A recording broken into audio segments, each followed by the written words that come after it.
美国霸权横行四海的时候，基地是供奉着霸权的祠堂。现在中东被打得丢盔卸甲的美军，想凭借着不听话我就揍你的这个威慑，就白嫖远东的香火，哪有那么容易？我反而认为，韩国收回战时指挥权已经是历史的必然。过去20多年，多届韩国政府都提出过收回这个战时指挥权，但是美国不断的设置各种各样的技术门槛，寻找各种各样的借口推迟移交，从2012年推到2015年，后来又推到了2022年。实际上，这也意味着美国它也只能托辞推延，但不能直接拒绝。韩国国防部已经把2026年定义为回收战时作战指挥权的元年，计划在本年度完成整个作战能力的认证。李在明给自己定下的目标是在2030年任期结束之前完成指挥权的移交，而美方的口径呢，则是把最早移交的时间定到了2029年的第一季度。那就是这样接二连三的步步紧逼，才让川普今天使出了这一手昏招某种程度上也算是正中李在明的下怀。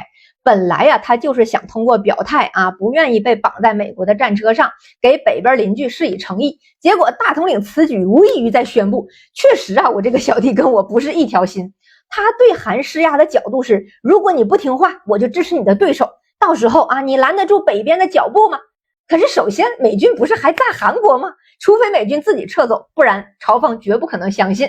其次，这次大统领的表态让韩内部的亲美日派那真的是如丧考妣。他们一直以来无视本国利益，积极的鼓吹对美日的服从配合的基础，就是只有在美方的安全保护下，韩国才能发展，才能有安全。现在好了，自己的大哥要投敌了，而且这个大哥喜欢投敌，还不是第一回了。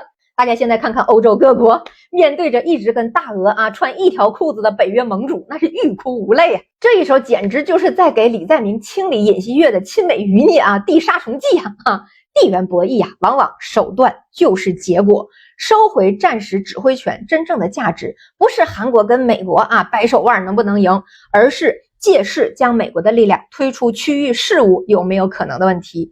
无论是我们要一统山河，还是亚太区域要获得真正的发展，美军从西太收缩已经是大势所趋，这不是韩国自己的议题，这实际上是地区国家获得自主发展权利，不被域外势力破坏，并且获取发展前景的一个共识。去年12月，韩方其实就提出了要把铁路从首尔修到北京。今年呢8月5日又重申了这一计划。很多人呢从战略实施可能性上去分析其实有点跑偏了。修建首尔到北京的铁路和回收战时指挥权，它是类似的一种表态。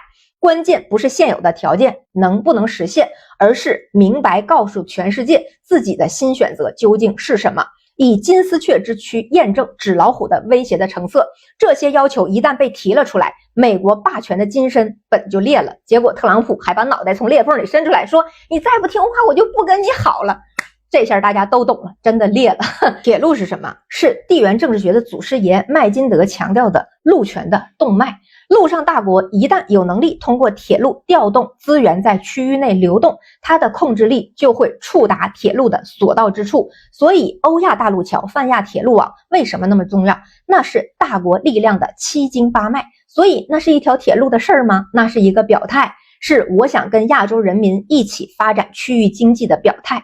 态度表了，霸权的金身裂了，李在明其实已经胜利了。你看懂了吗？这么长都看完了，关注一下吧。